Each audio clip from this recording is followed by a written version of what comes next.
우리 주님의 사랑과 은총이 이 시간 예배하는 우리 모두 위에 충만하게 임하시기를 간절히 축원합니다. 이 시간에 우리가 읽은 에스겔 3장의 말씀 중에서 특별히 1절부터 15절까지의 말씀을 가지고 함께 은혜를 나누고자 합니다. 이 말씀은 하나님께서 에스겔을 부르셔서 하나님의 말씀을 전하는 사명을 주시는 그런 내용을 담고 있습니다. 하나님께서 에스겔을 선지자로 세우시는 거예요. 그래서 오늘 말씀을 보면은 하나님의 말씀을 전하는 사람들, 선지자, 또 전도자, 선교사, 이런 사람들이 가져야 할 마음가짐이 어때야 하는가? 우리가 하나님의 말씀을 전할 때 어떤 마음을 가지고 이 말씀을 전해야 하는가에 대해서 알 수가 있습니다. 바라기는 오늘의 말씀을 통하여서 이 시간 예배하는 우리 모두가 주님께서 맡겨주신 사명을 온전히 감당하는 하나님의 일꾼으로, 사명자로 세워질 수 있기를 주님의 이름으로 축원합니다. 특별히 오늘 말씀을 통하여서 세 가지를 우리가 함께 살펴볼 수 있기를 원합니다. 그 첫 번째는 무엇이냐? 하나님의 말씀을 전하는 사람들은 먼저 하나님의 말씀으로 충만해져야 한다는 겁니다. 먼저 하나님의 말씀으로 충만해져야지 그 말씀을 전할 수가 있게 되는 것이죠. 오늘 본문 1절부터 3절까지를 보면은요, 하나님께서 에스겔을 부르시고서 한 가지 명령을 하시는데 그것이 무엇이냐? 하나님의 말씀을 먹으라는 것이었습니다. 하나님의 말씀을 먹고 가서 이스라엘 족속에게 말하라는 거예요. 이스라엘 족속에게 가서 하나님의 말씀을 전하기 위해서 먼저 그 말씀을 먹어야 하더라는 겁니다. 여기서 말씀을 먹는다는 말이 무엇이겠습니까? 성경에 보니까 에스겔이 입을 벌려서 말씀이 적힌 두루마리를 받아 먹었다고 했는데, 그러면 우리도 이 성경책 막 이렇게 먹으면 되는 거예요? 진짜로 있었던 일인지 모르겠지만 옛날에 있던 말 중에 뭐 영어 공부하는 사람들이 영어 사전 한 장 한 장 외우고서는 그거 뜯어 먹었다는 뭐 그런 이야기들이 있었는데, 그런 것처럼 우리도 뭐 성경책을 막 외우고서는 그걸 뜯어 먹어가면서 그렇게 신앙생활 해야 하겠습니까? 그런 건 아닐 겁니다. 그렇죠? 여기서 하나님의 말씀을 먹는다는 것은 하나님의 말씀이 우리 안으로 들어온다는 것을 의미하는 것이죠. 우리가 음식을 먹음으로 말미암아 살아갈 힘을 얻지 않습니까? 먹어야지 사는 거잖아요. 그런데 이제 하나님의 말씀을 먹는다는 것은 말씀이 우리를 살게 한다는 것입니다. 말씀이 우리를 지탱하는 힘이 된다는 거예요. 그런데 여기서 우리가 주목해야 할 것은요, 주님께서 에스겔에게 말씀을 먹여주실 때에 그 말씀을 얼마나 먹여주셨는가 하는 겁니다. 하나님께서 말씀을 먹여주실 때 그냥 한 입, 맛만 보게 하셨습니까? 아니면 적당히 배부르게 하셨어요? 아니죠. 3절 말씀에 보니까 주님의 말씀을 배에 넣으며 창자에 채우라고 하셨습니다. 세번역 성경을 보면 이 부분을 좀 더 잘 이해할 수가 있는데요, 이 부분을 세번역 성경에서는 뭐라고 번역하고 있느냐? 사람아, 내가 너에게 주는 이 두루마리를 먹고 너의 배를 불리며 너의 속을 그것으로 가득히 채워라. 더 이상 들어갈 자리가 없을 정도로 우리 안에 말씀을 가득 채우라는 거예요. 말씀으로 충만하게 하라는 겁니다. 혹시라도 여러분 중에서 잘못 이해하시는 분들이 있을까봐 조금 조심스러운데요, 이제 오해하지 말고 들으시기 바랍니다. 어떤 분들은요, 이런 이야기를 하시는 분들이 있어요. 한국 교회에 예배가 너무 많다는 겁니다. 말씀이 너무 많다는 거예요.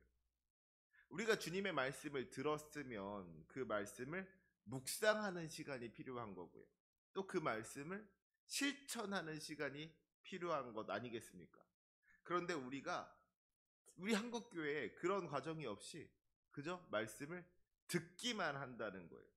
말씀을 들었으면 그 말씀을 우리의 삶으로 녹여내는 과정이 필요한 것인데, 그런 과정 없이 말씀을 듣고 나서 또 다른 말씀을 듣고 또 다른 말씀을 듣고 말씀을 듣기만 한다는 것이죠. 주일 예배, 수요 예배, 금요 철야 기도회, 또 매일매일 새벽 기도회, 심지어 어떤 분들은 그걸로도 모자라서 집에 가서는 기독교 방송 틀어놓고 뭐 다른 교회 목사님 말씀까지 찾아 들으신단 말이에요. 그저 완전히 뭐 말씀의 홍수 가운데 산다는 것이죠. 아까 먹은 말씀이 소화도 되지 않았는데 또 말씀을 먹고 있으니까 말하자면 말씀의 과식 상태가 되고, 그러다가는 말씀의 소화불량 상태가 되어버리는 것은 아닌가. 그렇기 때문에 우리가 말씀대로 살아가지를 못하고 그저 말씀을 아는데 머무르고 있는 것은 아닌가, 이런 비판의 말씀을 하시더라는 것이죠.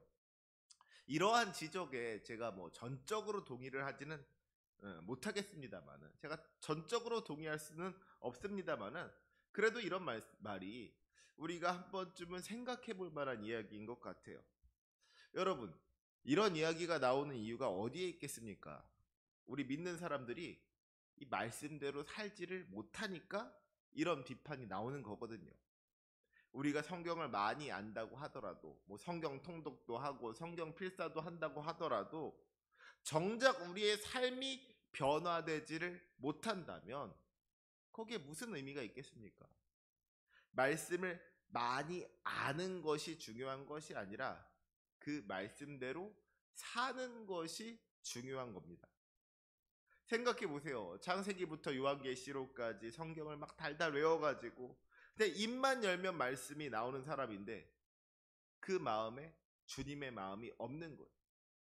사랑하지 못하고, 용서하지 못하고, 시기하고 질투하고 원망하면서 자기가 성경을 많이 안다는 것을 어떤 자랑으로 삼아서 교만한 사람이 있다면 그 사람은 성경 잘못 읽은 겁니다.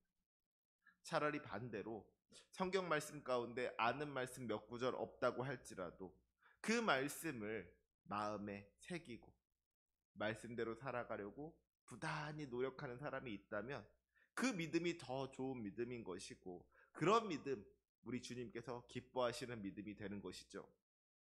어떤 분들은 성경을 잘 모른다는 것을 좀 부끄러워하시는 분들이 계시더라고요. 물론 말씀을 잘 모른다고 하는 것이 뭐 자랑할 만한 일은 아니겠죠. 하지만 진짜로 부끄러워해야 할 것은 내가 말씀을 많이 알지 못한다는 것이 아니라 말씀을 알면서도 그 말씀대로 살지 못한다는 것. 이것이야말로 우리가 정말로 부끄러워해야 할 일이 아닌가 하는 생각을 해봅니다. 죄인 줄을 몰라서 죄를 짓는 것보다도 죄인 줄을 알면서도 죄를 짓는 것, 더 나쁜 거잖아요. 말씀을 많이 알지는 못한다고 할지라도 자기가 아는 안에서 자기가 아는 대로 그 말씀대로 살기 위해서 노력하기만 한다면 그 모습 우리 주님께서는 기뻐하실 줄로 믿습니다. 단 한 절의 말씀이라고 할지라도 우리가 그 말씀 붙잡고 살아갈 수 있다면 사실은 그것으로 충분하다는 거예요. 사랑하는 성도 여러분, 바라기는 우리가 말씀의 사람 될 수 있기를 원합니다. 이 말씀의 사람이라는 것은 말씀을 많이 아는 사람이 아니죠. 말씀대로 사는 사람이 말씀의 사람 되는 줄로 믿습니다. 바라기는 이 시간 예배하는 우리 모두가 주님의 말씀을 붙잡고 그 말씀에 순종하여 말씀대로 살아갈 수 있는 말씀의 사람 되시기를 주님의 이름으로 축원합니다. 우리가 정말로 구원받은 자녀라면 이렇게 하나님의 말씀에 순종하는 것이 당연한 거예요. 그리고 오늘의 말씀은 거기서부터 시작하는 겁니다. 우리가 구원받은 하나님의 자녀로 사는 것에 만족한다면 그렇게 많은 말씀 알 필요가 없다 그랬어요. 많은 말씀을 아는 것보다도 아는 말씀을 지키는 게 훨씬 더 중요한 것이죠. 그런데 이제 거기서 좀 더 나아가서 하나님의 일꾼으로 쓰임받기를 원한다면, 우리가 하나님의 말씀을 세상에 전하기를 원한다면 말씀을 더 많이 알아야 할 필요가 생기는 것이죠. 내가 그저 신앙인으로 사는 것으로 만족한다면 말씀 그렇게 많이 알 필요 없어요. 내가 아는 말씀에 충실하면 되는 거예요. 그런데 내가 거기서 한 걸음 더 나아가서 하나님의 말씀을 전하고 싶다면, 전도자가 되고 싶다면 이제는 하나님의 말씀을 좀 더 많이 알아야 할 필요가 있는 겁니다. 지금 에스겔은요, 이스라엘 백성들에게 하나님의 말씀을 전하는 선지자인 거잖아요. 그런데 선지자가 하나님의 말씀을 모르면 되겠습니까? 말씀을 전하는 사람이 말씀을 잘 알지 못한다는 거, 이건 뭐 말이 되지 않는 거잖아요. 이스라엘 백성들에게 말씀을 전해주기 위해서는 먼저 에스겔이 그 말씀을 잘 알아야 하는 필요가 있는 겁니다. 말씀으로 충만해져야 되는 거예요. 그래야지 주님의 말씀을 증거하는 이 귀한 사명도 감당할 수가 있게 되는 겁니다. 그래서 여러분, 바라기는 우리가 신앙생활을 함에 있어서 거룩한 욕심을 낼 수 있었으면 좋겠습니다. 그저 내가 구원받은 하나님의 백성으로 사는 것으로 만족하는 것이 아니라 조금 더 나아가서 나를 구원하신 하나님을 위해서 내가 쓰임받고 싶다는 마음, 내가 하나님의 일을 감당하고 싶다는 마음, 그런 어떤 거룩한 욕심을 품을 수가 있어야 된다는 거예요. 그리고 그 일을 감당하기 위해서는 우리가 훈련되어져야 할 필요도 있는 것이죠. 주님의 말씀으로 충만하여질 수 있어야 된다는 겁니다. 재밌는 것은요, 오늘 말씀에 하나님께서 에스겔에게 그 말씀을 먹여주실 때에 그 맛이 입에서 달기가 꿀같이 달았다 그랬습니다. 여러분, 세상에 그 어떤 좋은 음식도요, 많이 먹으면 물리기 마련인 겁니다. 그렇죠? 짜장면 뭐 좋아한다 그래가지고 삼시세끼 짜장면만 먹고 살 수 있겠습니까? 삼겹살 좋아한다고 해서 매일매일 삼겹살만 먹고 살 수 있겠어요? 그렇지는 않거든요. 뭐든지 많이 먹으면 뭐 그만 먹고 싶은 거예요. 물리는 겁니다. 그런데 우리 하나님의 말씀은요, 먹으면 먹을수록 그 맛을 알 수 있게 됩니다. 처음 말씀을 대할 때는요, 나한테 왜 이런 말씀을 주시나, 이 말씀이 부담스럽게 느껴지고 어렵게 느껴질 때가 있어요. 그런데 그럼에도 불구하고 우리가 포기하지 아니하고 이 말씀을 붙잡으면 나중에는 그 말씀이 이 세상 그 무엇보다도 달게 느껴지는 날이 반드시 오는 줄로 믿습니다. 마치 우리가 밥을 먹을 때 천천히 꼭꼭 씹어 먹어야지 이 밥에서부터 나오는 단맛을 느낄 수가 있게 되는 것과 같이, 우리 주님의 말씀도 그저 한 입 먹는 것만으로는 그 말씀의 맛을 알 수가 없는 것이죠. 우리가 날마다 주님의 말씀을 붙잡고 그 말씀을 묵상하면서 말씀대로 살아가기 위해서 애쓰고 노력할 때에 꿀송이보다도 더 달콤한 이 말씀의 참맛을 느끼게 되는 줄로 믿습니다. 바라기는 우리가 그 맛을 알고 그 맛을 경험하며 살아갈 수 있기를 주님의 이름으로 축원합니다. 두 번째로 우리가 하나님의 말씀을 전하는 사람들이 알아야 하는 것은요, 그것이 결코 쉬운 일이 아니라는 것을 알아야만 합니다. 이제 4절 말씀을 보면 주님께서 하나님 에스겔에게 명령하시는 것이 뭐예요? 인자야, 이스라엘 족속에게 가서 내 말로 그들에게 구하라 그랬습니다. 이스라엘 백성들에게 하나님의 말씀을 전하라는 거예요.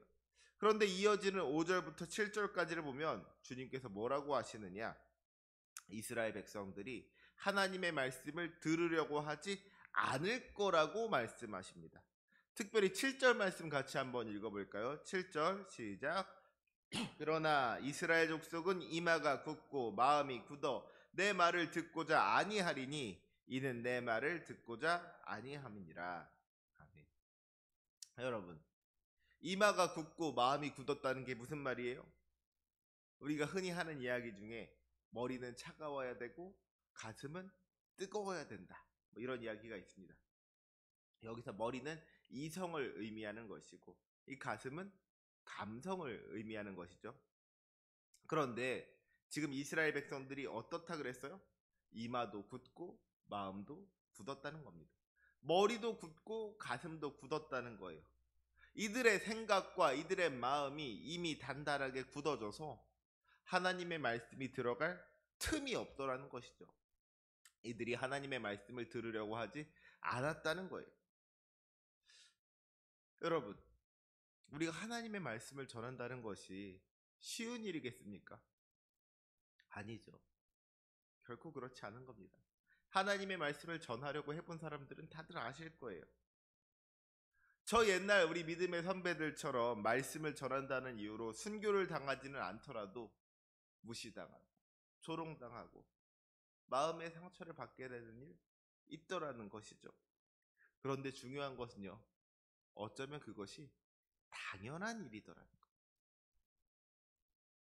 왜냐하면 우리는 예수님께 속한 사람들이기 때문입니다. 요한복음 15장 19절 말씀을 보면 예수님께서 분명하게 말씀하십니다. 너희는 세상에 속한 자가 아니요 도리어 내가 너희를 세상에서 택하였기 때문에 세상이 너희를 미워하느니라. 주님께서 우리를 택하여 주셨기 때문에 우리가 이제는 이 세상에 속한 사람이 아니라 하나님께 속한 사람이기 때문에 세상이 우리를 미워한다는 것.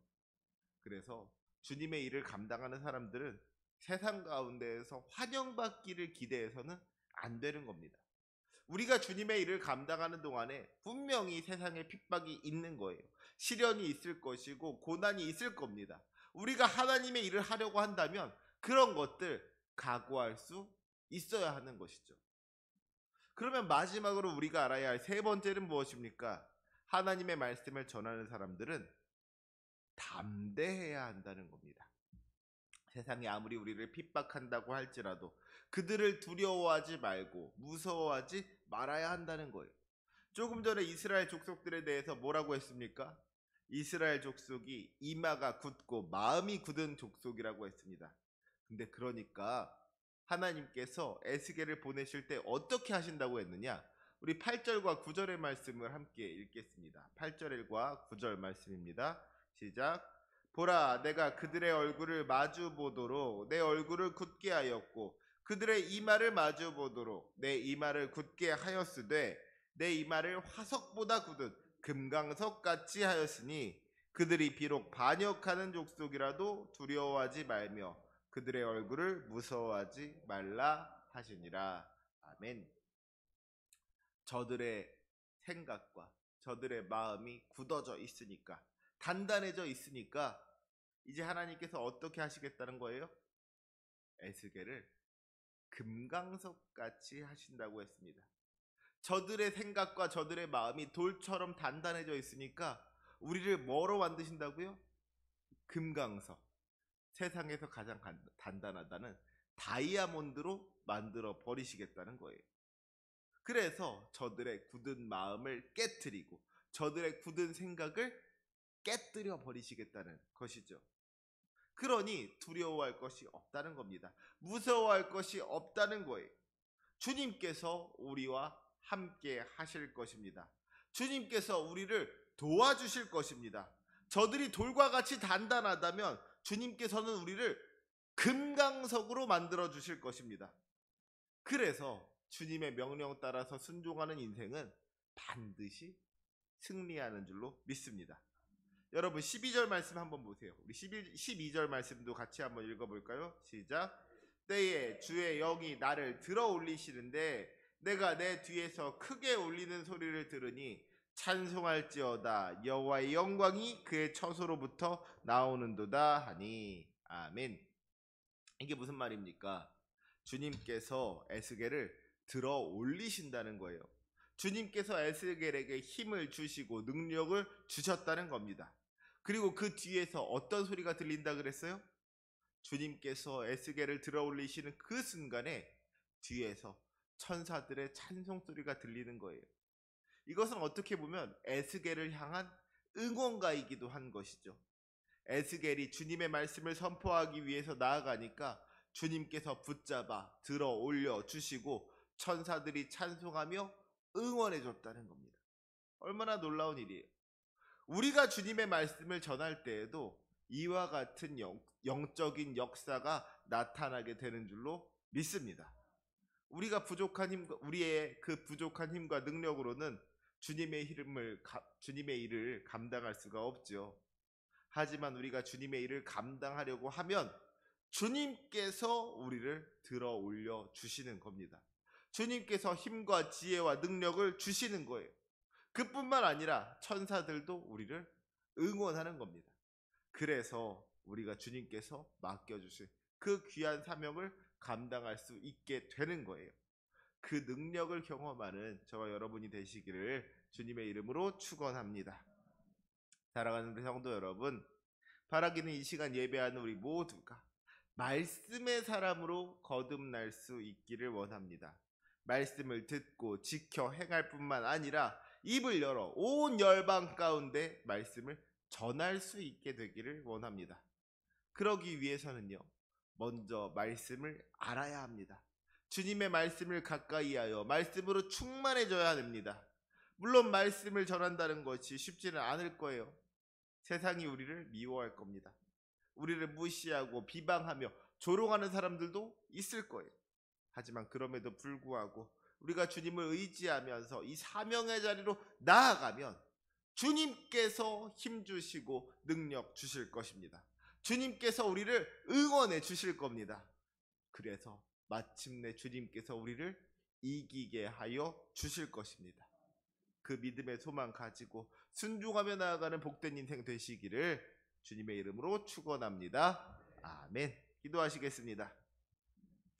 거룩하시고 전능하신 하나님 아버지, 찬양받기 합당하신 주님께 모든 영광을 올려드립니다.